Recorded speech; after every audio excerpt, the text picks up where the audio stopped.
Eh bien, bonjour mes amis, ici Éric Perrault en direct de la Florie, Auvergne. Aujourd'hui, pour ce retour, bon, je suis pas resté absent très très longtemps, vous l'aurez remarqué.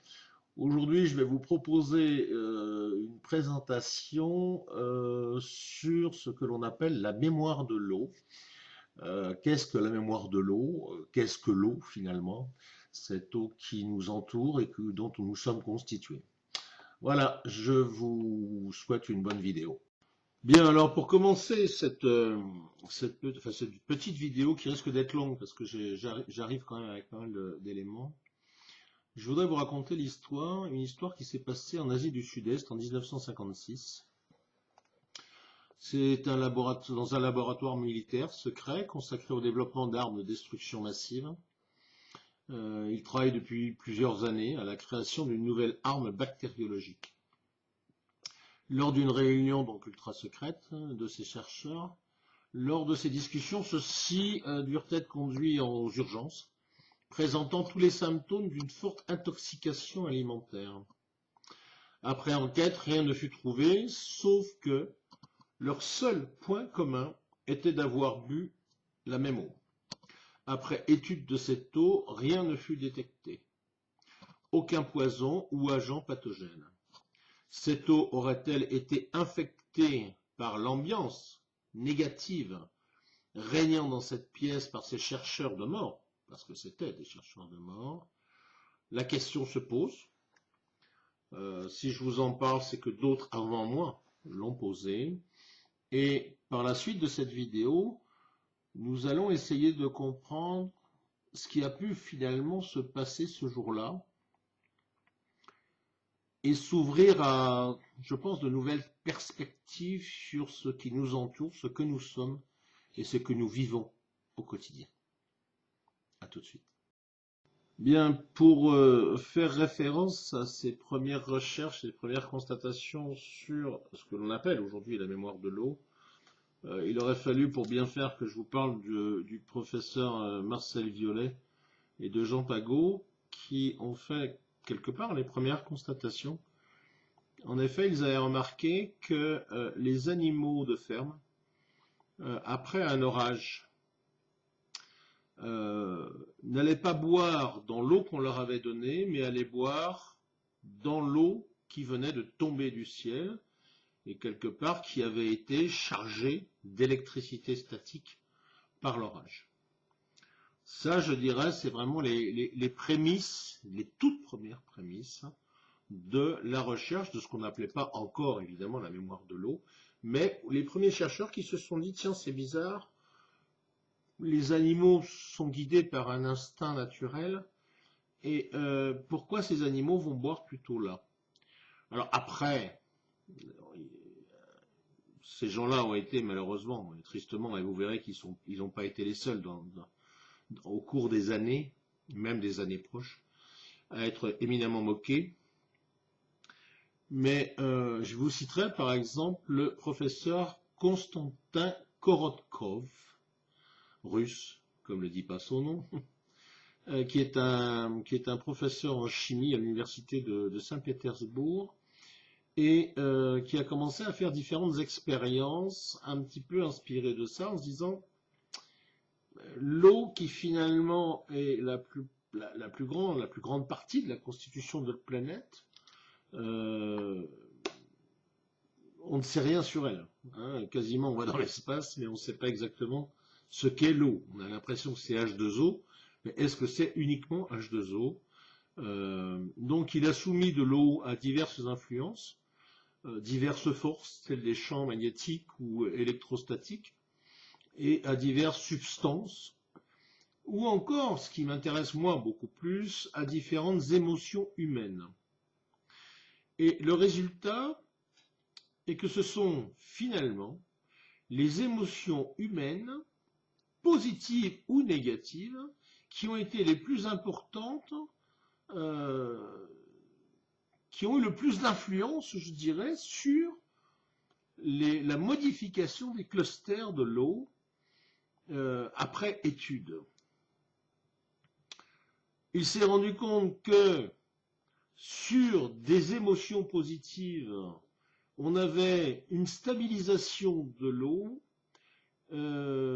et donc une augmentation des niveaux énergétiques de celle-ci, et que par contre, face à des émotions négatives, c'était l'inverse. Donc il a fait un certain nombre de tests, je dirais, et sur l'utilisation de ce qui est devenu un petit peu de ce qu'ils appellent maintenant de l'eau structurée. Et il s'est rendu compte que cette eau structurée, lorsqu'elle était utilisée sur des légumes, sur des plantes, eh bien, alors évidemment, toujours pareil, en double aveugle, c'est-à-dire une rangée, je dirais, de végétaux qui sont uniquement arrosés avec de l'eau du robinet, tout à fait classique, et une autre qui est arrosée avec ce que l'on appelle donc cette eau structurée, donc je vous dis par différents moyens. Et le résultat est quand même assez extraordinaire puisqu'on a sur les légumes arrosés avec cette eau structurée, on a 6 fois la valeur nutritive par rapport aux autres légumes. Donc là, on a quand même une première trace. On est en droit de se poser la question pourquoi. C'est pas fait, enfin si, c'est fait quelque part de façon empirique, puisque quelque part ça sort de la science. Mais le résultat est là. Donc on ne peut pas le contester, et vous verrez par la suite d'ailleurs, j'aurai d'autres. Donc on se rend compte que l'eau du robinet, ses qualités, je dirais, ont été détériorées par ou son stockage, ou son traitement, ou la circulation dans ces tuyaux qui l'amènent chez nous au robinet. Et quand elle arrive au robinet, cette eau est presque morte. Et de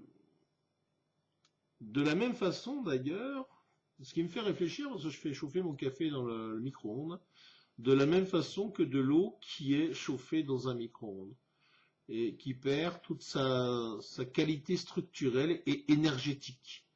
Et c'est très intéressant pour nous qui, aujourd'hui, dans ce monde pressé dans lequel nous vivons, bien voilà, nous faisons chauffer nos aliments dans les micro-ondes, notre café, le thé, on le fait chauffer dans le micro-ondes, et là, ces expériences prouvent que l'influence du micro-ondes, de ces micro-ondes justement, ont tendance plutôt à tuer les qualités énergétiques de l'eau. Voilà. Je vous mets quelques images et je vous retrouve. Ça s'écrit Plocher. Hein. Bon, c'est un Allemand, donc c'est Plöscher. Cet homme, pourquoi je ne vais pas beaucoup vous en parler? Parce qu'il a des résultats extraordinaires, mais il ne veut pas dévoiler sa technique. Je peux le comprendre, mais on s'aperçoit que c'est un homme qui, à la base, il est mécanicien, comme moi. Il est mécanicien, et apparemment, il a trouvé une technique, et cette technique marche très très bien, puisque j'ai quelques exemples. Je vous mets tous les liens de toute façon en dessous, vous pourrez aller regarder leurs vidéos. Il a travaillé énormément sur des étangs morts. Un étang mort, c'est quoi? C'est un étang qui manque d'oxygénation. Et en règle générale, dès que les grandes chaleurs arrivent, il se couvre d'algues en surface. Ces algues, le problème, c'est qu'elles consomment énormément justement d'oxygène. Et donc, elles tuent toute la vie dedans, les poissons, etc. Et plus étonnamment, d'ailleurs, il travaille aussi sur les lisiers. Alors, vous savez ce que c'est que les lisiers? C'est tout ce qui concerne le paillage avec les déjections, je dirais, des bovins ou des porcs. Et les agriculteurs, donc, qui, vous le savez, pour être passés vers les champs, quand ils les envoient sur les champs, ils avaient de gros problèmes parce qu'au final, ils faisaient plus tôt mourir la terre, je dirais, que de la nourrir.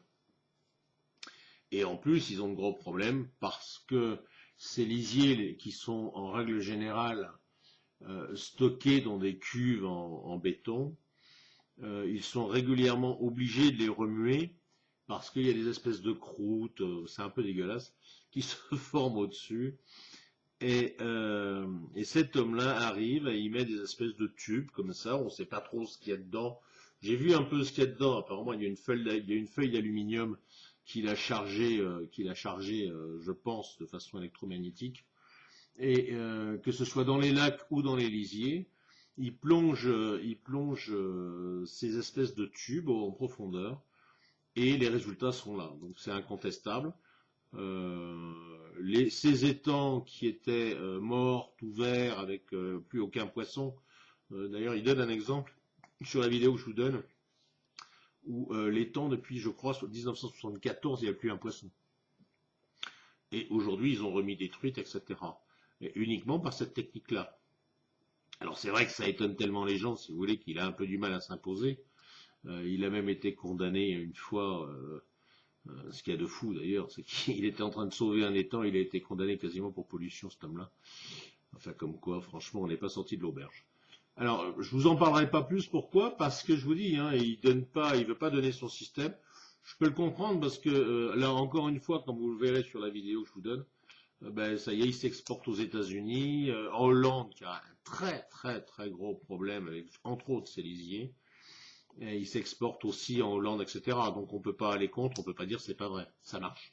Ça marche. Alors le problème c'est que je peux pas vous dire ce qui marche, je n'en sais rien. Par contre, ce que je peux vous parler, ce que je peux vous dire, c'est que j'ai suivi, alors ça a été un des premiers d'ailleurs que j'ai suivi à l'époque, c'est le professeur Masaru Emoto, japonais, comme le dit son nom. Alors, ben c'est un homme qui travaille depuis très très longtemps sur la mémoire de l'eau, avec des résultats au départ un peu difficiles, puisqu'il a mis 2 ans à avoir ses premiers résultats. Et puis finalement, ben c'est un homme aujourd'hui qui a développé un concept de guérison par l'eau et par la mémoire de l'eau. Alors, à partir du moment où nous savons qu'une vibration, et là il faudrait pas... On parlera peut-être un peu, on verra, après de musicothérapie, vous en avez entendu parler. La musicothérapie, c'est quoi? Au-delà de la musique qui nous est agréable à l'oreille, c'est certain, enfin ça dépend laquelle, eh bien ce sont des vibrations. Et ces vibrations sont enregistrées par l'eau, qui constitue donc, comme je vous le disais tout à l'heure, au moins 70% de notre corps. Alors, dans ses expériences, il a fait le choix d'eau de différentes origines, qu'il a congelée, et ensuite qu'il a étudié au microscope électronique. Et ce qu'il y a d'extraordinaire, c'est qu'en fonction de l'origine de l'eau, la forme des cristaux sera soit harmonieuse, de formes différentes, selon les influences qu'elle aura subies, vous verrez aussi sur sa vidéo, ou alors totalement désorganisée, et je dirais même vilaine, quand il s'agit de l'eau du robinet. Donc c'est vrai que c'est pas terrible quand on apprend ça. Quand on sait donc que la musique, comme je vous le disais tout de suite, est une vibration, en exposant de l'eau à la musique, ces cristaux vont se modifier dans leur forme, de façon différente, selon les musiques que l'on va leur faire écouter, ce qui peut paraître aussi assez fou. On rentre là dans un domaine qui, dans la mesure où il n'est pas reconnu encore, mais bon, la société scientifique, vous savez, je m'en suis toujours méfié. Et alors pour la petite anecdote, je vous raconterai, bah tiens, c'est en dehors de mon cadre, mais je vous raconterai une petite anecdote. C'est qu'un jour un médecin me préconisait, je sais plus quoi, de médicaments, etc. Et je le remettais en cause. Évidemment, je suis un chiant, donc je le remettais en cause. Et il a osé me dire, non mais attends, moi je fais partie de la faculté de médecine, j'ai fait toutes mes études, je sais de quoi je parle. Et ce à quoi je lui ai quand même rappelé que lorsqu'il y a eu les grandes épidémies au Moyen-Âge de peste bubonique, les médecins arrivaient avec un masque, je sais pas, vous avez vu les images, avec un grand nez comme ça, voilà, et tout ce qu'ils étaient capables de faire, c'était des ponctions. Et lorsqu'on remettait leur science en cause. Qu'est-ce qu'il disait? Mais nous sommes de la faculté de médecine, donc nous savons de quoi nous parlons. Vous voyez ce que je pense de la médecine actuelle. Donc cette musique donc qui est une vibration, qui est exposée à de l'eau, eh bien ces cristaux, donc comme je vous le disais tout de suite, vont être modifiés de façon différente. Alors, est-ce que ces cristaux seraient le reflet de nos émotions parce qu'il est allé au-delà de là, ce professeur-là? J'en suis encore très étonné, je vais vous dire pourquoi. C'est qu'il prend de l'eau neutre, on va dire, déchargée de toutes choses, il les met dans des récipients, et sur ces récipients, il colle des étiquettes, et sur ces étiquettes, ben, il y a des mots. Ces mots, c'est bonjour, merci, oui Joe, ou je vais te tuer, etc.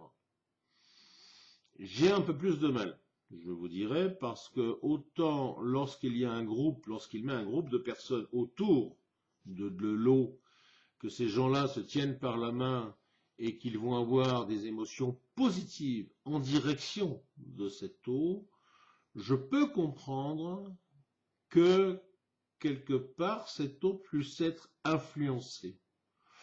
Quant à dire que de mettre une étiquette juste avec un mot, ça veut dire que l'eau c'est lire. J'ai un peu plus de mal. Moi, vous le savez, hein, quand j'y crois, quand j'y crois pas, j'y crois pas. Donc là, j'ai un peu plus de mal, mais écoutez, et je veux pas remettre l'honnêteté de ce scientifique, parce que c'est un scientifique, en doute. Ben écoutez, finalement, il retrouve les mêmes résultats, c'est-à-dire que en fonction de l'étiquette qu'on aura mis dessus, eh bien, il aura des résultats différents et ces cristaux vont se présenter de façon différente. Et puis, il a fait une autre expérience que je vous ai mis aussi en lien, bien évidemment, et qui là, je dirais, c'est du visuel. Donc là, c'est un peu encore différent. Dans deux pots différents, il a mis du riz, simplement du riz cuit, voilà, du riz blanc. Et ce riz, de la même façon, il a mis sur ses pots des étiquettes. Donc il a mis sur un premier pot une étiquette avec marqué idiot. Bon, pourquoi pas. Et sur l'autre, il a marqué merci. Bon. Alors, c'est vrai que c'est compliqué d'aller contre sa démonstration, je dis bien dans la mesure où on pense que c'est un homme honnête, parce que les semaines vont passer. Le riz avec l'étiquette idiot, ben, il va pourrir, il va noircir, et on le voit hein, sur les images, vous verrez. Et l'autre, par contre, il reste tout à fait blanc, ou enfin blanc-jaune. Et d'après les dires donc, de ce fameux professeur, lorsqu'ils vont ouvrir ce pot, eh bien le riz a une bonne odeur de riz basmati, d'après ses dires. Donc, je ne pense pas que l'on puisse dire qu'en la matière, il y ait de triche, mais je pense qu'il est intéressant de s'intéresser au fait de se dire quand même, on ne peut pas réfuter les dires de ces gens-là. Et je terminerai cette vidéo par la présentation vous verrez, d'un grand professeur français, prix Nobel, et qui a été marginalisé. Et je terminerai cette vidéo en vous expliquant, à mon avis, pourquoi tous ces gens-là, aujourd'hui, sont marginalisés. De vous parler très brièvement du professeur Jacques Bénévédiste, qui était médecin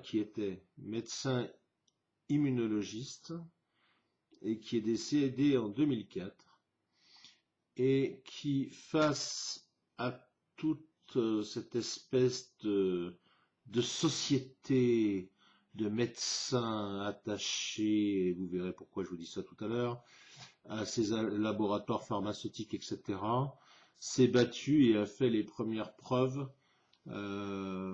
comme le professeur au Japon ou en Russie, comme dont je vous ai parlé tout à l'heure, que l'eau n'était pas un produit quelque part inerte, mais qu'au contraire, il pouvait transporter énormément d'informations. Cet homme, à partir du moment où il s'est lancé là-dedans, il a été marginalisé complètement.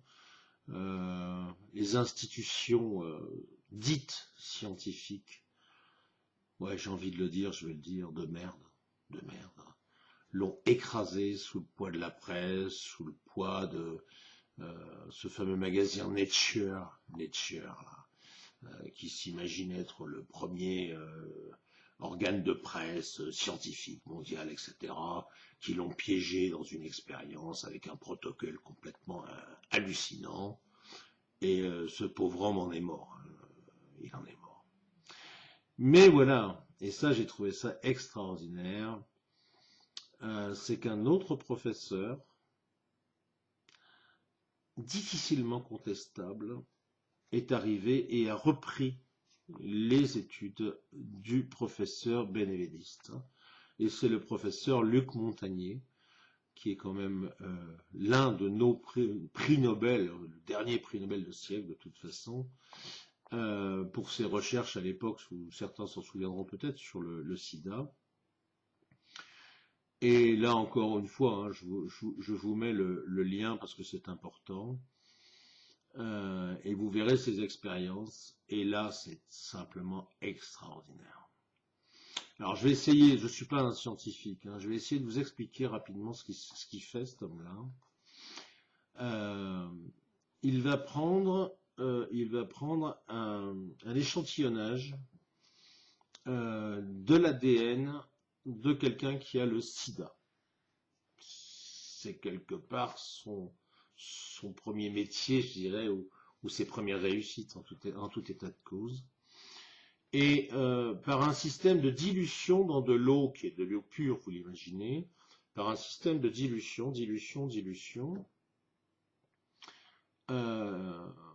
ils vont avoir sur ces 10 dilutions une lecture. Alors c'est là où il faut se dépasser un petit peu, pour ceux qui ne connaissent pas, il faut se dépasser un peu intellectuellement. Tout est onde dans notre monde, tout est fréquence, tout est onde. Donc ils ont ni plus ni moins, ils vont le poser sur cet échantillon, ils vont le poser sur une espèce de ce qu'on va appeler un micro pour faire simple, et avec un ordinateur, ils vont enregistrer à travers ce micro les fréquences qui sont dégagées par cette éprouvette, et donc ils vont enregistrer les fréquences sur ces 10 éprouvettes, donc avec des dilutions qui sont simplement énormes. Et c'est là où c'est très très fort. C'est qu'ils vont envoyer un laboratoire en Italie, à travers un ordinateur. Ils vont envoyer quoi? Ils vont pas envoyer l'échantillon, évidemment. Ils vont envoyer, on va faire simple, quelque part, les sons. C'est pas des sons, hein, mais, pour faire plus simple, les fréquences qu'ils ont enregistrées à travers ces éprouvettes. Le laboratoire italien donc va recevoir toutes ces informations et va faire l'opération, je dirais, quasiment inverse. C'est-à-dire qu'avec ce qui n'est ni plus ni moins, allez, on va dire de la musique. Vous voyez, quand vous recevez de la musique, si vous mettez l'écran, vous voyez les fréquences de votre musique, etc. Et bien là, c'est ni plus ni moins que ça. C'est-à-dire que là, ce n'est pas de la musique, mais c'est quelque part de la musique de l'eau, que l'eau va retranscrire. Eh bien, ils vont être capables, avec ce qu'ils ont reçu, de recréer la carte génétique, quelque part, donc l'ADN, de l'individu de base. Lorsqu'ils auront réussi ce test, donc sur, de mémoire, c'est sur 2 échantillons qui sont le 7 et le 8, il me semble, ils vont comparer, et ça, ils vont envoyer à un laboratoire indépendant, les résultats, donc les résultats de base, d'accord, de ce qui a été donné, et les résultats à l'arrivée. Et ils vont s'apercevoir que, grâce à ces fréquences, à ces ondes émises par ces éprouvettes, quelque part, ils ont réussi à recréer de l'ADN et ils ont réussi à recréer l'image de cet ADN. Or, l'échantillon 7 et 8, qui sont la référence dans ce film, vous le verrez, c'est de la dilution à plusieurs millions de fois. Donc déjà, il n'y a plus de germes dedans. Mais par contre, ça veut dire quoi? Ça veut dire que l'eau qui est mise à la base, avant d'injecter effectivement, vous verrez, c'est une quantité infinitésimale de cet ADN, l'eau va se charger du patrimoine de cet ADN, c'est-à-dire qu'elle va mémoriser cet ADN, et en la mémorisant, elle va émettre, ouais, je sais c'est un peu compliqué, des fréquences qui seront enregistrées par un micro et retransmises en Italie. Donc quand on essaye en ce moment de dire que le professeur Luc Montagnier, en plus il les traite quasiment d'escrocs, quoi, c'est une horreur, c'est une horreur. Ça. Moi qui suis pour la justice, je ne supporte pas. Alors pourquoi finalement ça ne les intéresse pas? Eh bien c'est très simple. C'est qu'on s'aperçoit qu'aujourd'hui, quand on vous donne un médicament contre, allez, la grippe pour faire simple, contre les infections, dans un autre temps, ou quand on pense à la trithérapie, contre le sida, ou contre la chimiothérapie, contre le cancer, aujourd'hui, les laboratoires nous vendent ça des fortunes, des fortunes. Chaque traitement coûte des centaines de milliers d'euros. C'est impressionnant. Que paye évidemment la sécurité sociale au plus grand plaisir de ces laboratoires pharmaceutiques. Eh bien, imaginez-vous que demain, avec juste une petite fiole d'eau pure, d'accord, on imprime dans cette eau pure, comment dire, comprendre mieux, si vous voulez, quasiment le patrimoine, allez, je vais parler un peu plus différemment, le patrimoine génétique du médicament, on va dire. C'est-à-dire que c'est plus le médicament, c'est 1/10000000e du médicament, c'est plus le médicament. C'est l'empreinte, ouais, c'est presque l'empreinte génétique, j'ai envie de dire, qui est intégrée dans cette eau. C'est-à-dire que cette eau devient le médicament. Vous imaginez bien que les laboratoires pharmaceutiques, ça ne les intéresse pas. Parce que c'est des milliards et des milliards et des centaines de milliards qu'ils vont perdre. Parce que ça voudrait dire que par ce système-là, demain, on va vous soigner avec quoi? Avec de l'eau qui aurait été imprégnée simplement qui sont des fréquences, d'accord, du médicament de base. Eh oui. Eh oui. J'ai envie de vous dire tout de suite, pourquoi je fais ces vidéos, pourquoi je me bats. Parce que l'on se rend compte que finalement, nos sociétés avancent à petits pas, alors qu'elle fait des pas de géant au niveau des chercheurs, et elle fait des tout petits pas, parce qu'aujourd'hui, il y a, si on parle de l'automobile,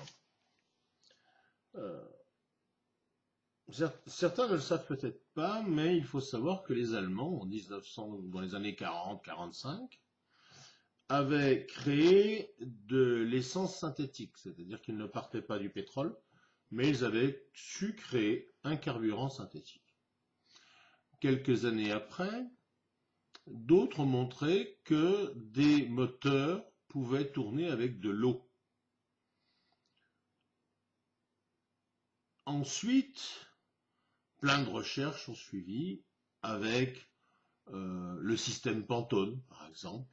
Si vous connaissez le système Pantone, c'est quoi? C'est sur un moteur essence, essentiellement essence. On envoie de l'eau qui a été justement dynamisée par, alors moi je le sais parce que j'ai un peu travaillé dessus, par des aimants, voilà, et qui fait que ben, vous allez moins polluer, donc pas besoin de catalyseur, et vous allez moins consommer, donc moins besoin d'essence. Et on se rend compte que tous les gens qui ont eu des réussites probantes, hein, vous les retrouvez sur Internet, hein, il y a vraiment des systèmes qui marchent aujourd'hui. Je ne vous parle même pas de l'énergie libre qui a été développée, et qui est développée d'ailleurs à l'heure actuelle au Japon, et où tous nos scientifiques financés par Elf, Total, Exxon, etc., vous disent que ça ne marche pas. Ben, je suis désolé, aujourd'hui, il y a des véhicules, voitures et motos au Japon qui marchent avec de l'énergie libre. Eh bien, nous sommes exactement dans la même démarche concernant la mémoire de l'eau. C'est de nous rendre compte qu'aujourd'hui, ces gens que je combats, et je dis bien ces gens que je combats, qui sont les gros consortiums industriels, aussi bien, et qui sont les plus puissants, aussi bien du pétrole que de la pharmacie, les laboratoires pharmaceutiques. Aujourd'hui, ces gens-là tout puissants freinent l'avancée technologique dans le monde. Lorsqu'on nous parle de pollution, on sait, et depuis des fois au moins 100 ans, qu'il y a des systèmes aujourd'hui de moteurs à eau qui ne polluent absolument pas. On sait que nous avons des systèmes maintenant qui fonctionnent à l'énergie libre, donc plus besoin de centrales nucléaires, vous l'imaginez. Donc là aussi, c'est un troisième consortium dont je n'ai pas parlé. Eh bien, ces gens-là, il faut les combattre. Alors, il ne faut pas tomber dans n'importe quoi, il ne faut pas dire n'importe quoi, mais aujourd'hui, quand vous avez quand même affaire à des scientifiques, que ce soit Jacques Bénévédiste, que ce soit Luc Montagnier, que ce soit le professeur Violet, que ce soit Roland Plöcher, excusez-moi, ou le professeur Masaru Emoto, euh, on sait que ça marche. On sait que ça marche. Donc notre révolution, elle ne doit pas être uniquement au niveau du petit Macron qui nous casse les couilles. Elle doit être beaucoup plus haute. Il faut taper plus haut. Moi, c'est ce que j'ai envie de vous dire dans cette révolution. Ne vous trompez pas de cible, et je n'arrête pas de vous le répéter. Aujourd'hui, les gens qui génèrent les guerres, eh bien, c'est les gens qui font de l'armement, ce sont les lobbies pétroliers, ça, ce sont nos ennemis aujourd'hui. Voilà. Donc, le jour où nous aurons compris ça, je pense que nous aurons tout compris. Et puis, j'ai envie de vous dire aussi, sur la mémoire de l'eau, prenez la vie avec le sourire. Prenez la vie comme une pomme que l'on a envie de mordre. Mordez la vie, soyez optimiste, même si c'est difficile. Et je sais que c'est très compliqué, parce que notre terre en a besoin. Elle a besoin de notre énergie positive. Et si nous, demain, si, allez, 50% de notre planète, des humains qui se trouvent sur la planète, nous étions capables, de façon différente, que ce soit pour les catholiques, pour les musulmans, pour les scientifiques, etc., de nous mettre à genoux et de prier pour notre planète, et de simplement lui dire, nous t'aimons et nous voulons te préserver, et nous allons te défendre contre tous ces pompeurs d'argent qui ne vivent que par l'argent, ces satanistes, quelque part, parce que ce sont des satanistes. Eh bien, je pense que notre planète ira nettement mieux, et je pense que vous et moi, nous retrouverons l'espoir, nous retrouverons l'envie de vivre et l'envie d'être heureux. Voilà. C'est à travers cette mémoire de l'eau le message que je voulais vous faire passer aujourd'hui. Et de nous dire, vous voyez, simplement, et c'est ce que je vous dis à la fin de mes messages, je vous aime, croyez-le, c'est sincère, ce n'est pas que des mots. Et pour moi, c'est important, parce que demain, si nous sommes capables, au-delà de nos différences, de nous dire nous sommes des humains, noirs, blancs, jaunes, cathos, juifs, etc. On s'en fout. Nous sommes l'humanité. Et l'humanité doit être beaucoup plus forte que ces gens qui sont là uniquement pour nous exploiter. Eh bien, je vous le redis ce soir. Je vous aime. J'espère que cette vidéo vous aura plu. Vous avez de quoi vous amuser parce que je vous ai mis plein de liens derrière. Et je vous souhaite une bonne semaine. Au revoir.